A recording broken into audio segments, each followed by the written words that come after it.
E sinceramente eu parei tudo e comecei a chorar na presença de Deus, porque algumas pessoas começaram a mandar testemunho, e aí o coração da gente fica alegre muito, né? Saber que as pessoas estão sendo abençoadas. Mas eu só pedi uma coisa para o Senhor, para guardar o meu coração, porque não sou eu que faço nada dessas coisas, a glória de Jesus. E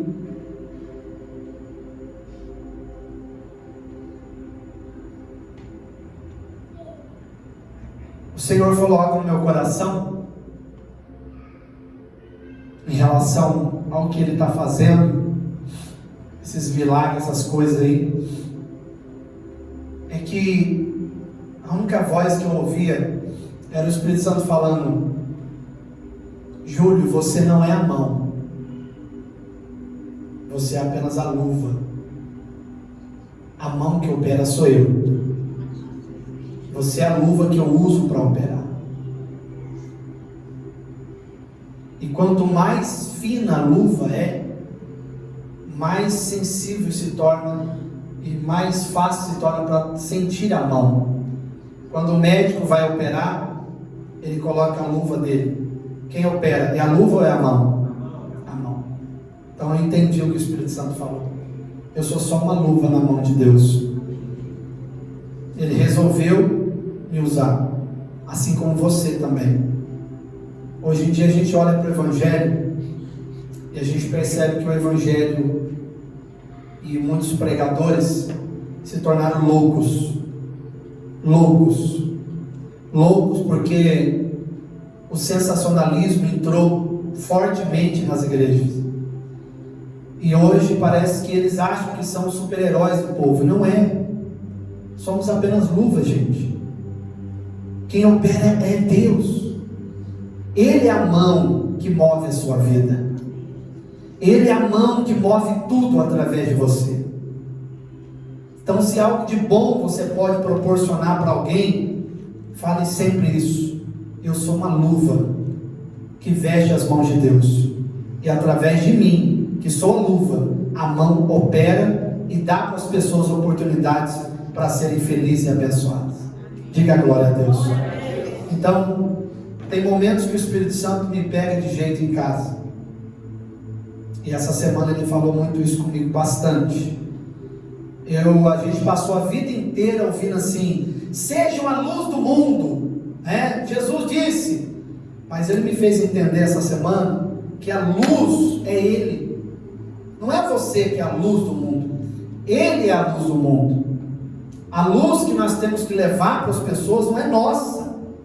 A luz que as pessoas precisam não é a luz de Roma, é a luz do reino. Diga glória a Deus. É a luz do reino.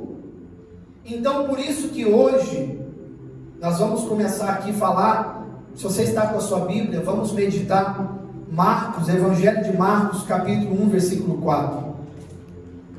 O tema da nossa mensagem hoje é vivendo em paz com Deus todos os dias. Quem quer ter paz com Deus todos os dias? Diga: eu tenho paz com Deus todos os dias. Gente, a pior coisa que tem é quando uma pessoa vive perturbada com Deus todo dia. Sabe aquela inquietação? Quando eu uso a palavra perturbação, eu estou me referindo à inquietação. A pior coisa que existe para um ser humano é viver inquieto. Sabe aquela inquietação, aquela coisa que incomoda? Sabe, horas eu estou bem, horas eu estou mal. Horas eu tenho certeza absoluta que Deus me ama, que Deus é comigo, mas tem dia que parece que Deus está tão longe. Essa é a perturbação, é a inquietação que você não tem.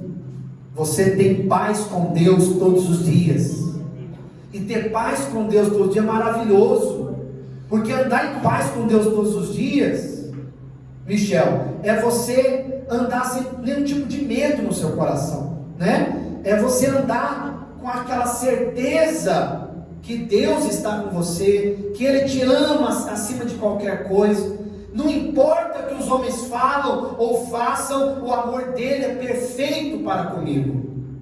Diga glória a Deus por isso. E claro que eu precisava começar aonde a luz do Evangelho de Cristo começou a brilhar. Foi quando Jesus foi batizado nas águas. Vamos ver o que está escrito? Marcos capítulo 1, versículo 4. Diz assim: apareceu João batizando no deserto. Vamos comigo agora, leia. E pregando o batismo de arrependimento.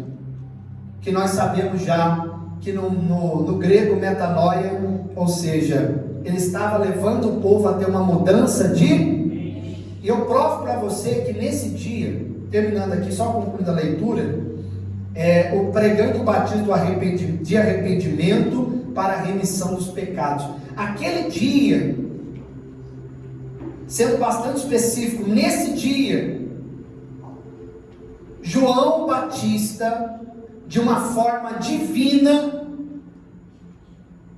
ele começa a pregar fortemente o arrependimento. Ele pregava sempre, mas aquele dia, especialmente aquele dia, João estava com um poder sobre-humano. Ele estava pregando e tinha um poder de convencimento dele como nunca teve antes. Aquele dia era algo especial, era um dia preparado por Deus, porque aquele dia o Filho do Altíssimo estava chegando para ser batizado. Então, de uma maneira, de uma forma divina, João Batista foi movido pelo Espírito de Deus, e ele pregou fortemente: arrependei-vos. Só que ele nunca falou com tanta ênfase: arrependei-vos. O que ele estava querendo falar? Chegou a hora de mudar a sua mente. Diga graças a Deus. Chegou o momento em que vocês precisam definitivamente mudar todo o conceito que vocês tinham. Antes desse dia de hoje, vocês viviam o Evangelho de Roma. Preste bem atenção no que eu vou te falar. A palavra Evangelho, você sabe que no grego significa boas novas, e essa palavra Evangelho, ela foi emprestada do vocabulário do Império Romano. Ou seja, César, o imperador, tinha o seu evangelho, o evangelho de César. E ele pregava, qual era o evangelho de César? Era o evangelho de Roma. Quando Roma chegava em qualquer cidade, em qualquer lugar, a luz de Roma, a luz do evangelho de Roma, o que a luz de Roma trazia? A luz de Roma trazia pavor. Quando o evangelho de Roma chegava, o evangelho, a luz de Roma trazia medo, trazia morte. Estão me acompanhando? Trazia terror sobre as pessoas, tristeza. E João Batista agora diz: olha, arrependei-vos.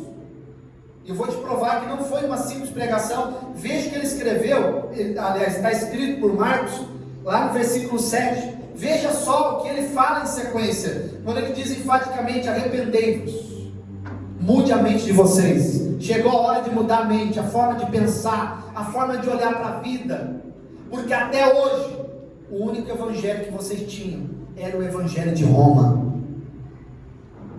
A única luz que iluminava o caminho de vocês era a luz de Roma, e é uma luz que na verdade são trevas, que só traz sobre o povo peso, medo. Quem está entendendo? E ele está dizendo: João Batista, mude a mente de vocês, porque está chegando uma agora, que Deus enviou, que é mais forte do que eu, que está trazendo um evangelho diferente do evangelho de Roma. Ele está trazendo um evangelho, e a luz que esse evangelho tem é diferente da luz do evangelho de Roma. A luz que ele está trazendo vai trazer vida para todos os homens. Diga glória a Deus. Essa luz do evangelho deste está chegando, vai trazer poder, cura, libertação e salvação para todos os homens. O medo não existirá mais, a condenação não existirá mais, porque agora está chegando um mais forte do que eu. Olha o que está escrito aqui, versículo 7. E pregava dizendo, leia comigo por favor: após mim vem aquele que é mais forte do que eu, do qual não sou digno de abaixar-me e desatar a correia das suas sandálias. Em verdade vos tenho batizado com água, ele porém vos batizará com o Espírito Santo. Aleluia! Diga glória a Deus.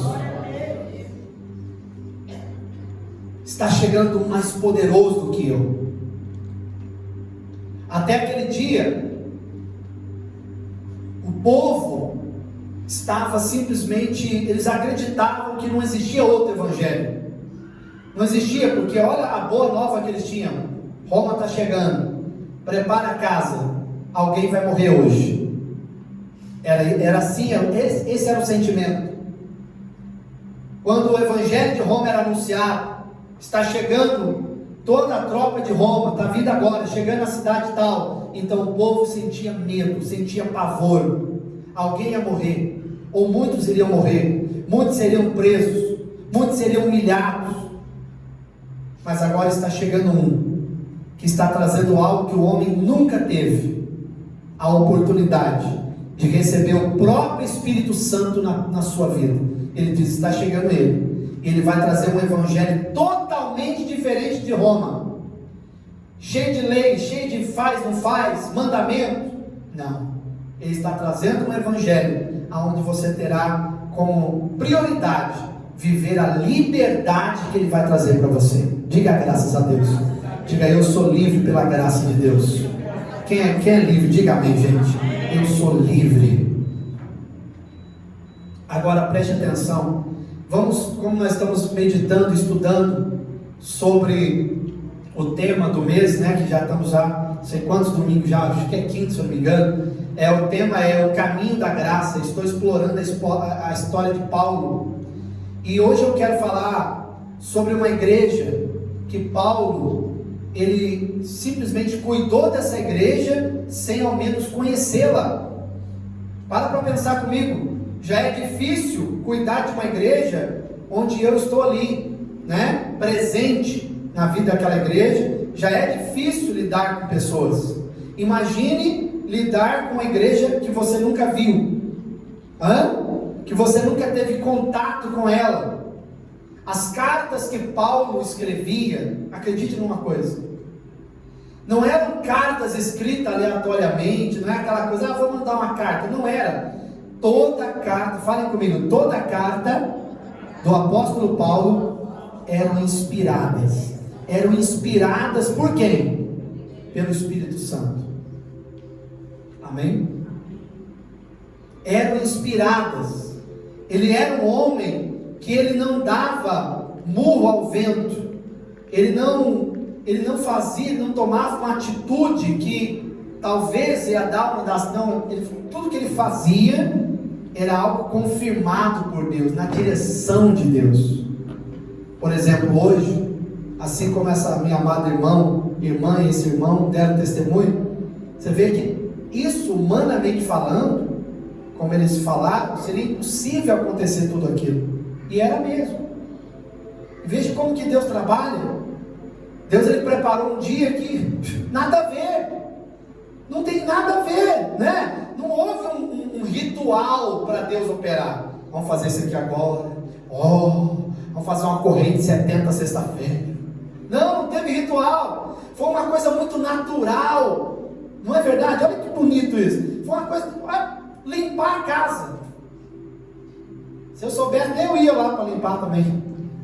Claro que eu não limpei. A irmã falou: vem cá, filha. Olha que mãe maravilhosa. Vem aqui. Tem uma casa para a gente limpar. E ela diz: não, mãe, eu não quero não. Uma limpeza de uma casa, nada a ver, né? Você ia imaginar que numa limpeza da casa, Jesus estava preparando para curar ela, para dar o bebezinho deles. Mas é assim que Jesus faz. Ninguém imaginava que naquele dia de batismo, comum como todos os outros dias, o Cordeiro de Deus estava chegando. Ninguém vai imaginar, talvez você nunca vai imaginar, que em um dia da tua vida, quando você nem imaginar e muito menos esperar, é a hora de Deus mudar a sua história. Diga graças a Deus. Quem confia nessa palavra? Deus, Ele tem um jeito dele de tratar com você. Deus tem um jeito de agir na sua vida. Às vezes o problema é esse. O problema é que às vezes o homem quer preparar tudo, o homem quer fazer algo para falar, agora Deus pode fazer. Não. Deus, Ele quer operar quando você não fez nada. Quando você fala, não, olha, desisti, não tem mal o que fazer, agora é só confiar em Deus. Pois é, Deus fala, é exatamente esse ponto que eu queria que você chegasse. Pare de tentar fazer algo, apenas receba o que eu tenho para te dar. É agora que eu vou mudar a sua história, é agora que eu vou te dar o que você precisa. Diga graças a Deus. Enquanto a gente fica ali naquela loucura, parece que as coisas só tem dificuldade. Já reparou? Parece que só tem problema, só dificuldade. Parece que quando você resolve uma coisa, vem outra pior. Aí você fala, o que é isso? Aí tem hora que você tem que parar um pouco, olhar para cima, olhar para o Senhor e falar, Deus, quer saber? Eu estou aqui. Não há mais nada para ser feito. Agora, confio no seu poder, confio no seu mover na minha vida. Aquilo que o Senhor quer fazer, faça. E eu creio em nome de Jesus. Talvez você durma triste e acorde com uma boa notícia bater na sua porta. Você durma pensando em o que fazer amanhã e você acorda com o telefone tocando, com uma boa notícia para você. Fulano, vem cá, deu certo. Vai dar certo, vamos fazer isso. Deus é poderoso para fazer algo por você. Mas aqui o apóstolo Paulo, interessante que quando ele escreve, especialmente essa carta à igreja em Roma, no capítulo 1, versículo 16 de Romanos, essa carta tem algo especial. Na verdade, ela é conhecida como um tratado teológico de Paulo com a igreja em Roma. Foi um verdadeiro tratado teológico que Paulo teve. Porque eu vou te provar. Esse tratado teológico que Paulo teve com a igreja que estava em Roma, essa igreja não foi Paulo que fundou. Quem fundou a igreja que estava em Roma não foi Pedro, como muitos religiosos querem, porque querem afirmar que foi Pedro que fundou a igreja. Nunca foi, não foi. Romanos 1,16. Romanos 1,16. Não foi Pedro. Pedro não é pai de igreja. Jesus é o fundamento. Diga graças a Deus. É ele. Pedro nem imaginava que tinha uma igreja em Roma, só para você ter ideia. Nem Pedro, nem Barnabé, que era o líder daquele povo, daquela escola de doutores e profetas que tinha lá em Antioquia. Nem ele, o próprio líder dessa escola, sabia que tinha lá em Roma. Na época, não foi ele que abriu lá, que começou um trabalho, não foi ele, não foi o apóstolo Paulo, queria Paulo que fosse. Paulo tinha um desejo muito grande de visitar a igreja, os irmãos de Roma. Ele fez até um planejamento, depois você pode ler as cartas. Quando ele ia passar pela Espanha, ele pensou, vou passar lá e vou falar com os meus amados irmãos. O meu coração se alegra só de pensar que eu posso pregar para vocês, conhecer vocês. Bom, a Bíblia não fala se teve ou não essa oportunidade. Só fala que ele foi para a Espanha, só fala que ele foi para outras direções. O único contato que Paulo teve, pastor, quem foi o fundador então? Foi um grupo de irmãos anônimos, simples irmãos, porque a obra do Senhor começa assim. Diga glória a Deus. Entende o que eu falo? Um grupo. Porque a prova é quando houve lá a manifestação do dia do Pentecostes, vocês lembram disso? Né? Quando o Espírito Santo veio, as pessoas presenciaram. Naquele dia houve um mover poderoso do Espírito Santo, e muitos saíram dali maravilhados, e saíram ali na direção do Espírito Santo, falando de Cristo. Então esse grupo anônimo foram lá para Roma, e ali eles começaram a falar, a se encontrar em suas casas, e eles então começavam a compartilhar Cristo com as pessoas, e assim iniciou a igreja em Roma. Paulo ficou sabendo que tinha um grupo de pessoas, na verdade, eram 5 pontos de grupo, de um grande número de irmãos em Roma. Paulo então se alegra em saber que Jesus já estava sendo pregado ali. Marcos tinha uma luta tremenda para querer falar aos romanos. Mas aí quando chega Paulo, inspirado por Deus, ele fala: eu não posso deixar esses irmãos sozinhos. Eu não posso deixar esses irmãos sem direção. Como todo pastor, Paulo fez o quê? Eu vou escrever uma carta, mas eu vou ser muito específico. E aqui eu não vou ler toda a carta hoje, claro, mas depois com calma, eu peço para os irmãos com amor mesmo. Leia o que você vai ler todo, capítulo 1 de Romanos. Leia, mas leia com calma. Porque Paulo, aqui, ele dá um show, mas um show para aqueles que eram totalmente incrédulos lá em Roma. Porque quem pegou o esboço da pregação era o pastor, aquele que guiava, né, as reuniões nas casas em Roma. Eles pegavam a carta de Paulo que chegava, e eles então pregavam com embasamento no que Paulo deu para eles. A preocupação de Paulo é que as pessoas vivessem na mesma visão. Diga a glória a Deus. Na mesma visão. E o apóstolo Paulo, ele fala aqui, na verdade, nesse tratado teológico com a igreja que estava em Roma, ele aborda pelo menos 4 assuntos, que é o que você mais vai encontrar em Romanos, que é um assunto teológico que fala da queda do homem e da volta do homem para Deus através de Cristo. Diga a glória a Deus. Assunto teológico, mas não é um assunto pequeno não. O apóstolo Paulo, como você já tem estudado comigo, ele atingiu o grau mais alto do judaísmo, aonde ele sabia até sobre os códigos canônicos. O apóstolo Paulo, ele tinha um curso superior acadêmico do que todos. Ele chegou no nível mais alto de conhecimento. Então Paulo chegou ali, pós-doutor, muito obrigado. Pós-doutor é o mais alto, né, professor Alcides? Pós-doutor, veja, esse era o apóstolo Paulo, um pós-doutor. Veja só que coisa. Olha o nível de conhecimento que esse homem tinha. Porém, quando ele encontrou Cristo, ele entendeu que quem fazia a obra era Cristo. Diga graças a Deus. Por mais convincente que eu tenha, que sejam os meus argumentos, quem vai falar com o povo não era Paulo, era o Espírito Santo. Quem crê que o Espírito Santo usa você? Vocês nunca se esqueçam que vocês são o quê? A mão ou a luva? A luva. Você é uma luva especial na mão de Deus. Ele vai te usar poderosamente aonde você andar, com quem você conversar.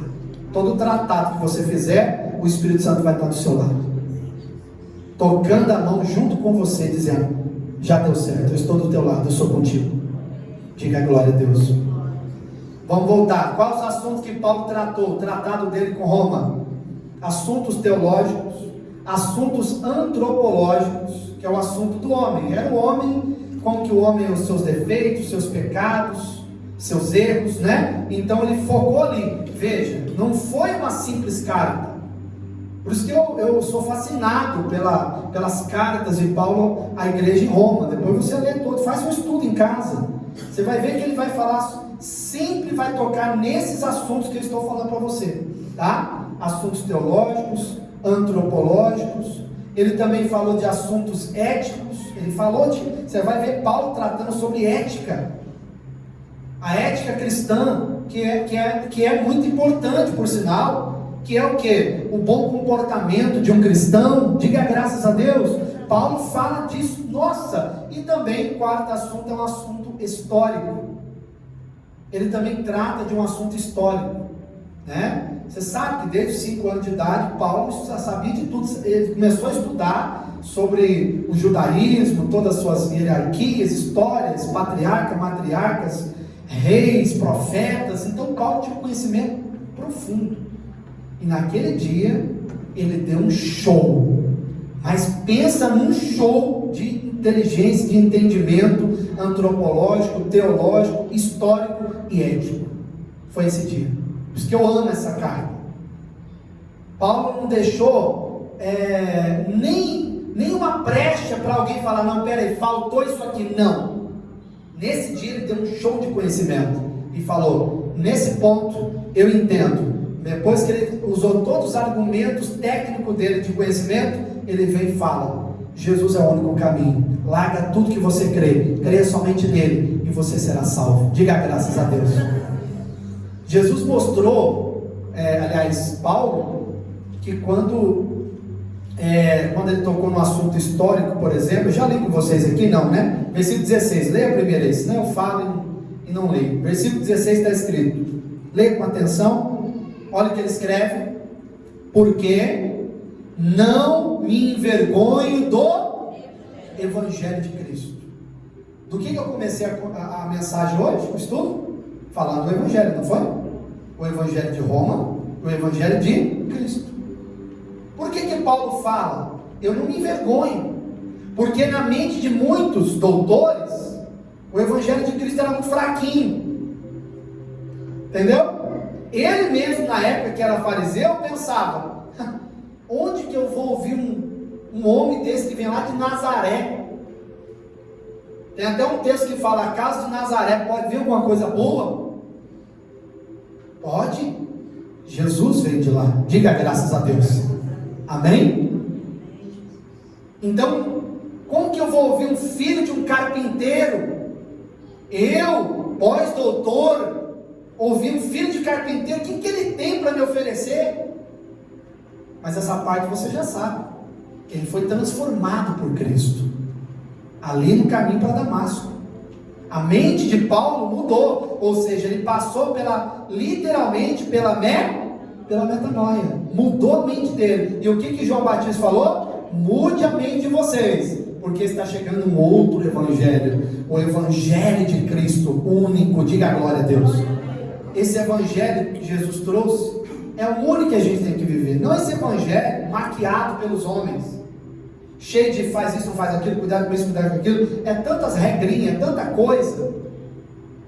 Esses dias uma pessoa me perguntou: pastor, então pregando a graça, então o pecado está liberado. Eu falei: mano, deixa eu te falar uma coisa, isso é uma coisa que eu tenho que concordar, que você está perdoado mesmo, todos os seus pecados estão perdoados, desde os antigos, o presente, até o que você nem cometeu ainda já está perdoado. Isso é uma coisa que é bíblica, e eu prego e acredito nisso. Quem crê, diga glória a Deus, meus pecados estão perdoados. E eu falei para ela: olha, mas uma pessoa sai pecando, por que será?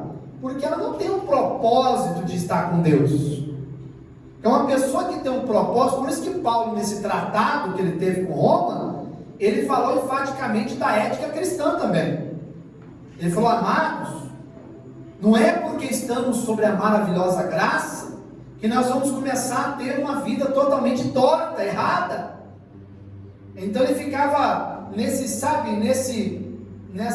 círculo de mensagem. Horas ele estava ali na teologia, daqui a pouco ele ia lá para falar do assunto histórico, que o povo rejeitava Deus, que o povo queria escolher o pecado, já ia para a antropologia, depois já ia para a teologia. Paulo fez esse rodízio nesses assuntos para chegar no único objetivo: uma pessoa que conhece o amor de Deus verdadeiramente é transformada. Diga graças a Deus. Eu sei que não há pecado em beber bebida alcoólica, isso eu sei disso, já falei isso. Tudo é lícito eu beber uma bebida que eu quiser, eu bebo, e não há aquele que vai me proibir, nem a Bíblia me proíbe.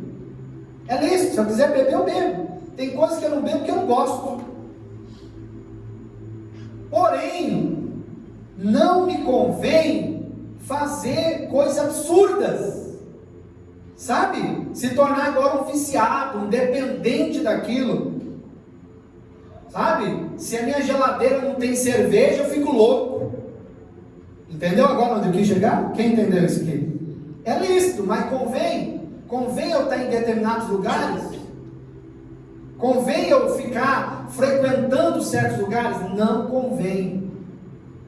Mas daí eu também terminei para essa irmã falando assim: aqui na comunidade, a nossa ideologia em relação à mudança dos homens é a seguinte: nós não pregamos e não queremos ficar insistentemente preocupados com os pecados dos irmãos.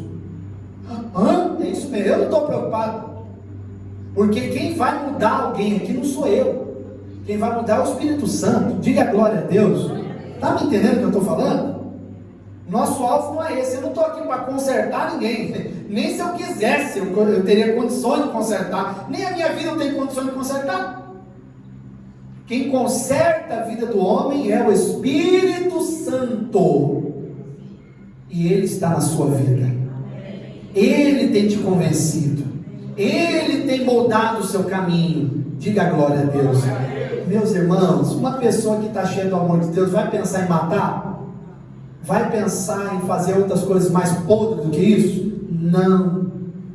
É uma coisa muito simples de se entender, né, irmão? Às vezes as pessoas, o apóstolo Paulo estava muito preocupado, porque ele percebeu que muitos lá em Roma estavam indo para o lado da antropologia, não, é isso mesmo, do lado da antropologia, no caso o evangelho antropocêntrico. O povo estava criando o seu evangelho antropocêntrico, o homem no centro de tudo, é o homem por causa do homem, para o homem e do homem. Não, Paulo escrevia suas cartas dizendo: olha, parem com isso. O evangelho é cristocêntrico, Jesus no centro. Quando Jesus está no centro, a tua vida muda. Diga graças a Deus. Quem estava comigo lá na chácara, só para acréscimo de conhecimento de muitos que não puderam estar, eu falei lá de um processo que todos nós temos que nos colocar nesse processo, principalmente no momento em que a gente passa por momentos decisivos na nossa vida. Entende? Vou te dar um exemplo: processo DCD. Esse é o processo. Processo DCD qual é? É um processo de acordo com a psicologia que funciona da seguinte forma. Processo DCD.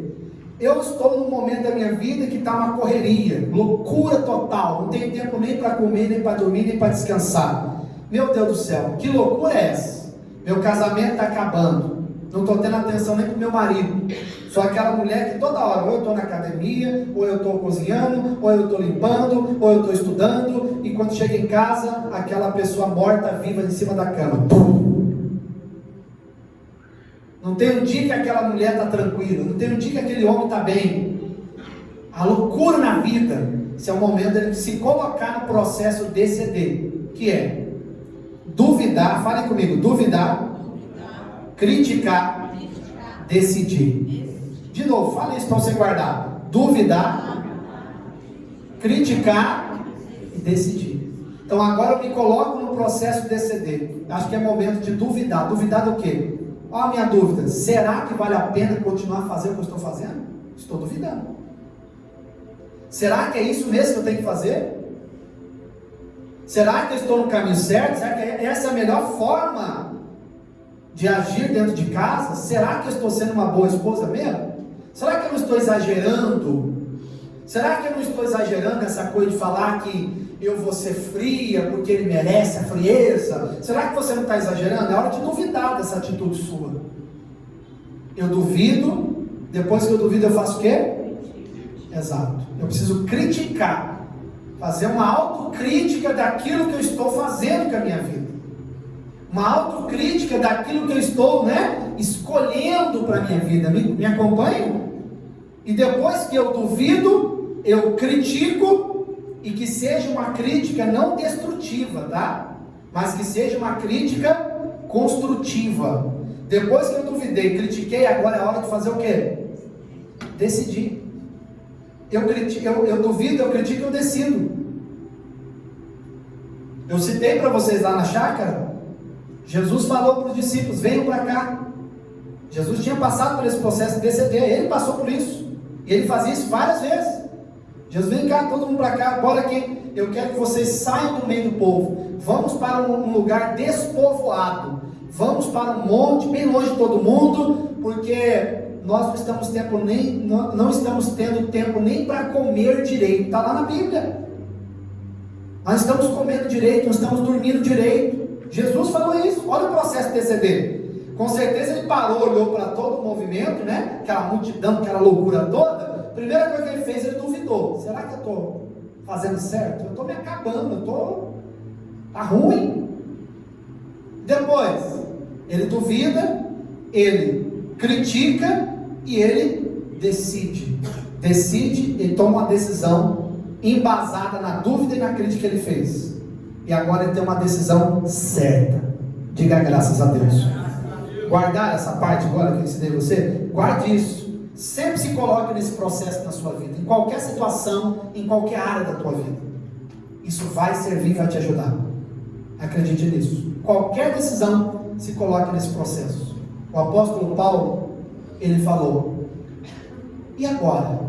E se esses irmãos que estão lá em Roma, se eles não receberem a minha mensagem, as minhas ideias inspiradas por Deus, o que vai ser desses irmãos? Vai virar uma bagunça, né? Porque uns querem ser religiosos demais, e outros já querem para o pecado demais. Tem que ter um equilíbrio. Um equilíbrio. Quem já viu a estrela de Davi? A estrela, o desenho, estrela de Davi. Não é a aula de hoje, matéria de hoje, não é estudo de hoje, mas, mais uma vez, para acréscimo de conhecimento, a estrela de Davi, um dos significados é que ela é formada por 2 triângulos. E esses 2 triângulos significam equilíbrio, que é um de cabeça para cima, um de cabeça para baixo, que se juntam, se ficam perfeitos, que é o que? Equilíbrio. Tá bom? O evangelho precisa ter equilíbrio. Eu até falei isso aqui em uns estudos que nós fizemos nos domingos. Lembra disso? Que eu falei sobre equilíbrio? Que a marca de uma igreja verdadeira é uma igreja equilibrada. Você entende isso? Não pode perder o equilíbrio. Agora posso fazer tudo, agora tá tudo certo. Não, equilíbrio. E quem vai manter esse equilíbrio na tua vida é uma consciência de Cristo em você, e não eu. Porque não é eu, pastor Júlio Valenzuela, que sou o seu equilíbrio. O ponto de equilíbrio da tua vida chama-se Jesus. Fale comigo: Jesus é o meu ponto de equilíbrio. Aleluia. Então, quando você tem Ele na tua vida, Ele é o ponto de equilíbrio, Tiago. Tem hora que a gente tem que cair na real e falar: vem cá, o povo lá de Roma está perdido. Os irmãos amam a Cristo, eles querem ter vida com Jesus, mas os irmãos estão vivendo como não devem viver. Então eu vou fazer o seguinte: como eu sei que muita gente lá estuda muito e tem conhecimento, vou mandar uma carta, um tratado teológico com eles, e eles vão entender qual é o propósito do Evangelho de Jesus. E depois, futuramente, temos uma igreja forte em Roma, uma igreja consolidada em Cristo, uma igreja que está na direção do Espírito Santo. Diga glória a Deus. Aleluia. Infelizmente, o que mais a gente encontra hoje é o desequilíbrio nas igrejas. Desequilíbrio. Não é verdade isso? Sim ou não? Uma das coisas que Jesus falou que nós deveríamos, e essa palavra é para a igreja, que nós deveríamos ser o que da terra? Sal. Não é isso? Só que Jesus falou que quando a gente perde o gosto, o sabor, né, o sal perdendo o seu sabor, aí que entra uma questão teológica, ele então não serve para nada mais a não ser pisado pelos homens. Então onde Jesus tirou isso? Como que o sal perde a sua salinidade? Como? Me fala. Praticamente impossível. Mas Jesus estava falando de um sal, na verdade o sal do Mar Morto. É dali que veio a ideia que ele falou. Porque o sal do Mar Morto é inutilizável, não serve para nada. A não ser, sabe para quê? Porque eles pegam ali em Israel o sal, e tem até outros lugares que neva, né? Tem muita neve, gelo. Eles pegam, usam o sal, para você ter ideia, para eles colocar como barreira, abrir caminho, o sal mantém aquela estrada. O sal no gelo faz isso. Então eles usam o sal para isso. Então agora o sal não serve mais para aquilo que de fato foi criado. Para quê? Para dar sabor para o alimento, não é? Então agora ele deixou de ter o seu uso natural e passou literalmente agora a ser estrada para o pé dos homens. É daí que veio que Jesus falou. E uma coisa que me chama a atenção é que quando Jesus fala, usa essa palavra, essa expressão, o sal perde o seu sabor, no seu original grego, literalmente, se fôssemos ler no grego, seria assim: o sal ficou louco. Muito diferente do entendimento, né? Ficou louco. O que é isso? Ficou louco, é loucura. Um sal ser pisado pelos homens, ficou louco. Ou seja, não foi para isso que ele foi criado. Então, quando Jesus estava falando, seja um sal da terra, literalmente, irmãos, não fique louco. Você foi criado com um propósito, e não é viver no pecado, é viver para Deus. Diga graças a Deus. Mas hoje nós temos uma igreja que em muitos lugares ficou louca. Tem igrejas que estão extrapolando, que acham que está tudo certo. Até música do Zezé de Camargo estão cantando nas igrejas. Eu não tenho nada contra, são músicas bonitas, por sinal, mas não tem sentido, né? Imagina, fica de pé, irmãos. É o amor que mexe com minha cabeça e me deixa assim. Meu irmão. Oi, Joãozinho. Não é não? Aí o outro lá extrapola, fala, tá vendo, irmão? Essa letra, o Zezé nem sabia. Imagina o Zezé um dia assistir, não tem nada contra você. Tudo bem? Deus te abençoe. Mas assim, de repente o pregador fala, não, porque nem o Zezé de Camargo, o Zezé sabia, mas ele estava sendo usado. Hã? Porque a letra fala do amor de Cristo. Meu querido, você deixou de ser sal e está sendo pisado pelos homens. Ser pisado pelos homens é literalmente se colocar no caminho dos escarnecedores, e vão falar com razão. Eu não fui criado para ser pisado pelos homens. Eu fui criado para ser um instrumento, um vaso nas mãos do Senhor. Diga graças a Deus. Quem crê nesse propósito da sua vida? Tem essa história não, meu irmão. Misericórdia. Vamos lá em Romanos 5:1, rapidinho que a gente finaliza. Terminar aqui agora, por hoje já está bom. Quem está recebendo as revelações aí, gente? Está uma bênção ou não?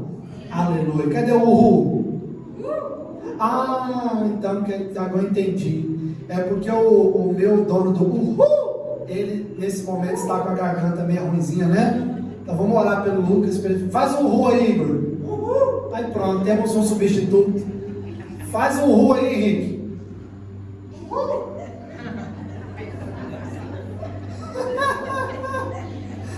Você achou, bichão? Tá bom para substituir? Oh, Jesus, tem coisa que eu tenho que me segurar. Vai. Ó, um detalhe. Quando Paulo escreveu para a igreja que estava em Roma, ele estava lá em Corinto, tá? Deixa eu pegar o foco de novo aqui, não vou olhar para trás. Aqui, ó. Paulo estava lá em Corinto quando ele escreveu para os irmãos em Roma, e como pastor ele desejava que aquelas pessoas em Roma caminhassem na mesma visão. Só que a pergunta que eu gostaria de fazer para os irmãos é o seguinte: qual era o real propósito desta carta escrita para a igreja de Roma por Paulo? Qual era o real propósito? Por que Paulo usou todos esses termos técnicos, né? Por que ele se aprofundou tanto? Por que essa carta se torna tão especial? Como eu digo, Paulo, ele não errava. Tudo que ele fazia era na direção do Espírito Santo e algo que tinha um propósito divino. E um conselho para você: o mesmo tem que ser feito na sua vida. Tudo tem que glorificar a Deus na sua vida. Diga glória a Deus, né?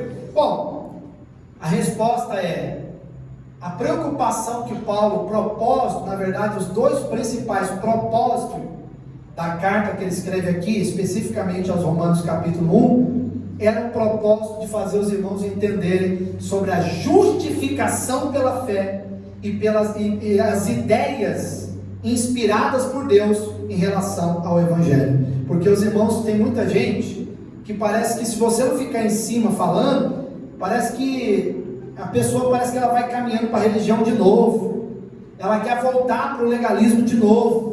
O Evangelho não tem nada a ver com isso, meus amados. O Evangelho é Cristo. Cristo não tem condenação, não tem medo, não tem pavor. A luz do Evangelho traz alegria, traz paz para a nossa vida.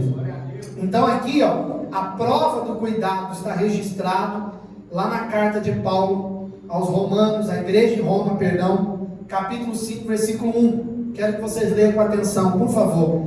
Como eu falei, eu vou finalizar por aqui mesmo. E no versículo 1, eu vou citar para os irmãos 5 pontos importantes que me chamou a atenção que ele escreveu. Vamos ler em sequência até o versículo 5, tá bom? Tendo sido, vamos lá, pois justificados pela fé. Olha só a preocupação dele. Temos paz com Deus por nosso Senhor Jesus Cristo, pelo qual também temos entrada pela fé a esta graça, a qual estamos firmes, aleluia, e nos gloriamos na esperança da glória de Deus. E não somente isso, mas também nos gloriamos nas tribulações. Vou lhe dar uma revelação forte sobre essa palavra aqui hoje. Olha aqui, nos gloriamos nas tribulações. Leia comigo. Sabendo que a tribulação produz paciência ou perseverança. A tradução que eu estou usando aqui, acho que é a fiel. Paciência. A paciência, ela produz a experiência. E a experiência, a esperança. Olha que bonito isso. E a esperança não traz o que, amados? Confusão. Porquanto o amor de Deus está derramado em nossos corações pelo Espírito Santo que nos foi dado. Tem muita coisa aqui para ser explorada, porém eu vou te dar só 5 pontos importantes para você guardar no coração. Amém? Amém. Primeiro ponto importante: a paz com Deus está na justificação pela fé. A justificação pelas obras, ela traz confusão e perturbação. Primeiro ponto aqui, o apóstolo Paulo estava deixando isso bem claro. Você só vai ter paz com Deus todos os dias. Não é esse o tema de hoje? Quem quer ter paz todo dia? Diga glória a Deus. Então, você tem que crer na justificação pela fé e não pelas obras. O religioso, ele vive uma justificação pelas obras. Por isso que ele vive confuso e perturbado. Você reparou? O religioso, ele vive confuso e perturbado. Essa perturbação, quando eu falo, não é demônio, tá? A perturbação é inquietação. Você reparou isso? Perceba que você, quando era religioso, como que você agia? Você vivia confuso. Quando você acreditava que você era justificado com seu bom comportamento, né? Quando você era fiel a Deus, tudo certinho, como é que você pensava? Você pensava, bem, agora Deus está comigo, né? E as coisas vão dar certo, eu vou orar, Deus vai me ouvir, né? Vou ter um dia abençoado, porque eu não pequei, deixei meu dízimo na igreja. Agora eu estou bem com Deus, porque eu já deixei meu dízimo na igreja, já deixei a minha oferta, já cumpri com a minha obrigação, fui na igreja, nossa, quase todo dia na semana. Nossa, eu estou muito perto de Deus. Não briguei com a minha esposa, e olha que ela foi usada pelo demônio, e eu não estou falando usando os termos dos religiosos, tá? Porque você sabe que hoje uma pessoa de Deus não é usada pelo diabo. Ela tem suas fragilidades carnais, que é aqueles momentos que ela fica doida, raiva, brava. É uma coisa do homem isso, qualquer um passa por isso, eu passo, você passa, é comum. O diabo não vai usar aquele que o Espírito Santo já é dono da sua vida de Jesus. Diga graças a Deus. Só para depois não pensar que eu estou falando que o diabo usa quem Deus usa, isso é mentira. Agora, aí na ideologia religiosa, até naquele dia lá, minha mulher usada pelo Satanás não me tirou minha paz. Mas fiquei tranquilão. Um equilíbrio que você não está entendendo. Nem vontade de jogar ela para longe de mim eu tive. Só olhei para ela e falei assim: está repreendido, Satanás. E fui embora. Naquele dia eu estava tranquilo. Nossa, não briguei no trabalho. Esse trânsito maravilhoso de Goiânia não tem igual. Glória. Vai, filho de Deus. Deus te abençoe. É isso eu falei. Olha que dia maravilhoso. Não pequei. Não briguei no trânsito. Não mandei ninguém para o inferno. Só falei, Deus abençoe, vai com Deus. Nem tive aquela malícia de falar, vai com Deus, morra logo, coisa ruim. Mas não, eu falei, vai, que Deus te abençoe. Ó, até abrir espaço, pode passar, não estou com pressa hoje, eu estou tranquilo, estou na paz do Senhor, aleluia. Esta é justificação pelas obras. E ele então acredita que nesse dia ele está muito abençoado, o Espírito Santo está muito perto dele, e que ele está tão poderoso que se ele fizer assim, o Satanás corre. Ele está muito, muito abençoado.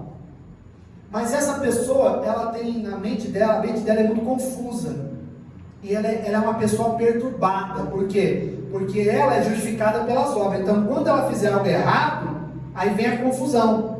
Ah, mas será mesmo que eu me converti? Vamos falar a verdade. Você já duvidou disso alguma vez, não? Vamos falar a verdade. Você já teve essa dúvida já alguma vez? Sim ou não? Pode falar, na sua época de religião você já teve. Vamos falar a verdade. Tem atitude sua que você já teve naquela época religiosa. Você falou, meu Deus, oh Deus, eu não sei se eu me converti mesmo não. E você já reparou que sempre tem alguém que parece que sai do nada assim, para falar? Parece que ela fica esperando você errar. Aí errou. Oi, tudo bom?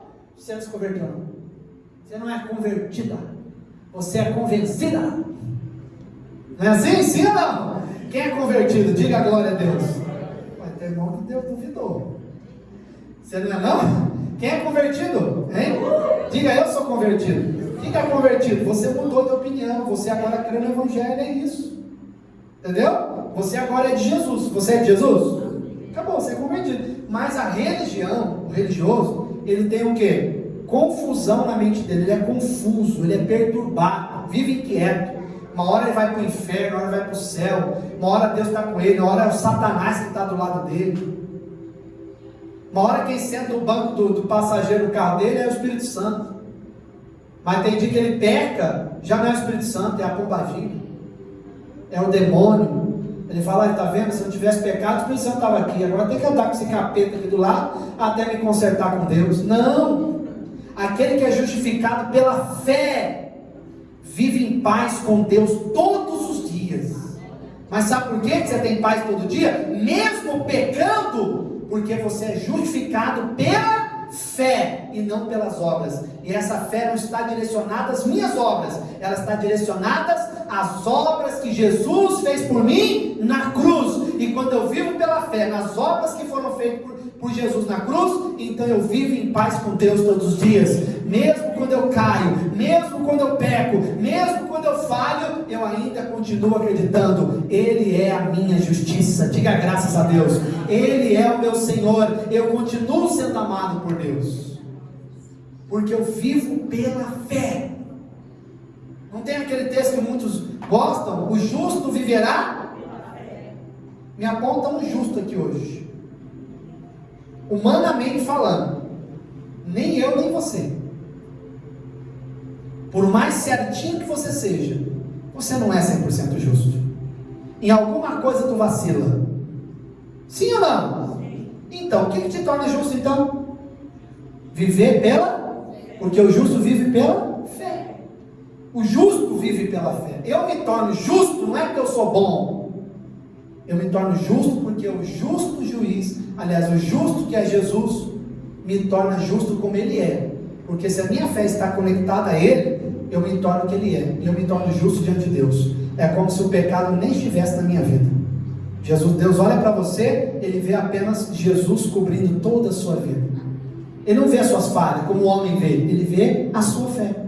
Se ele vê fé, você vai começar a ter paz. Por isso você vê crente assim, já vê, reparou? Uma hora a pessoa, irmãos, olha, Deus nos ama, e não sei o que, o dia de hoje vai ser uma bênção, porque olha, a pessoa não se preocupa, se você pecou, se você errou, está perdoado, Deus é contigo, Deus te ama, aleluia, coraçãozinho de emoji para você, fofinho. Aí já no outro dia, já vem com aquela cara do capeta, sabe? Aquele emoji do demônio, que tem um demoninho lá, tem? Tem um demoninho lá, aí joga o demoninho, pá, cuidado, se você pecar, você vai ver Satanás. Me mandaram um vídeo, que eu falei, eu não sei por que mandou esse vídeo para mim. Mandaram um vídeo para mim, a pessoa morrendo e indo para o inferno. Eu falei, oxi, o que essa pessoa quer dizer? Ou ela tem dúvida, ou ela está pensando que eu estou indo. Só que o que ela não sabe é que o meu nome, o seu nome, o nome de todos nós, já foi apagado da lista do demônio, do inferno. O nosso nome está no livro da vida eterna. Diga graças a Deus. Palma para o Senhor Jesus por isso. Diga glória a Deus. Justificado pela fé. Você tem paz quando você vive assim. Então, segunda observação, ponto importante. As tribulações, que você viu que o Paulo falou, que a tribulação, ela vai gerar o que na pessoa? Ela vai gerar paciência. Já vi gente que não estuda a parte histórica, ela ignora o contexto, ignora a cultura, ignora a época que foi escrito, para quem foi escrito, ignora tudo isso. E vem com seus achismos e começa a falar, tá vendo, irmão? Nós temos que passar por tribulação. Irmão, aleluia, aleluia nada. Duvido que você fala de coração isso. Quem quer passar por tribulação? Vou orar por você então, para vir o pior das piores da tua vida. Aí você agora aí, está repreendido, em nome de Jesus. Por que então que a pessoa pega esse texto e começa a falar, está aqui, olha só, porque a gente tem que passar pela tribulação. Ok, mas que tribulação Paulo está falando? Que tipo de tribulação Paulo está falando aqui? Preste atenção que eu vou te dar a verdade desse texto. A tribulação, na verdade, Paulo, como ele estudou aos pés de Gamaliel, uma das matérias foi tipologia. Então Paulo ele usava muita tipologia, usava muito até coisa da infância, coisa do dia a dia, do lugar, da cultura, e ele então aplicava aquilo ali em Cristo e pregava como exemplos. Então Paulo, quando ele cita aqui, por exemplo, que a tribulação produz paciência, ele estava falando das tribulações que ele passou no início da caminhada com Jesus. Viu como é que muda agora, diferente a história? Ele estava falando, olha gente, eu no começo passei por umas tribulações complicadas. Eu enfrentei uma tribulação no começo da minha caminhada com Jesus. Aquela tribulação, aquela loucura, aquela perseguição, eu pensava que eu não ia suportar, porque eu pensava, será que eu errei? Será que esse é o evangelho mesmo? Tribulação na mente, no coração. Só que ele fala aqui o seguinte, as tribulações que Paulo enfrentou no começo da caminhada com Cristo, produziram paciência. Quando ele cita paciência, ele lembra de Barnabé, que teve que ter paciência com ele. Que Barnabé, um dos significados do nome de Barnabé, é consolador e encorajador. Então, encorajador e consolador. Barnabé teve que ter muita paciência com Paulo. Paulo falou, gente, eu entendo aqueles religiosos, que às vezes ele pensa que a gente está falando coisa errada, não entende o evangelho que eu prego. Entendo, eu também passei por tribulação, mas a tribulação que eu passei dentro de mim, aqueles conflitos internos, isso gerou em mim paciência. Eu fui percebendo que Barnabé teve muita paciência com as minhas quedas, com as minhas dúvidas. Eu tinha direito de duvidar, eu era um fariseu, estava acostumado com a lei, mas com muita paciência, essa paciência produziu em mim a experiência com a graça. Diga glória a Deus. Acompanhou agora? Tribulação, paciência, experiência. Agora, com muita paciência, eu entendi o que é a graça, o que é o evangelho. Eu entendi como que eu preciso pregar. E através dessa minha experiência com a graça de Deus na minha vida, eu comecei a ter o que todo homem precisa ter: esperança. E qual é a esperança? Em que nunca mais ninguém poderá tirar a sua salvação. Diga graças a Deus.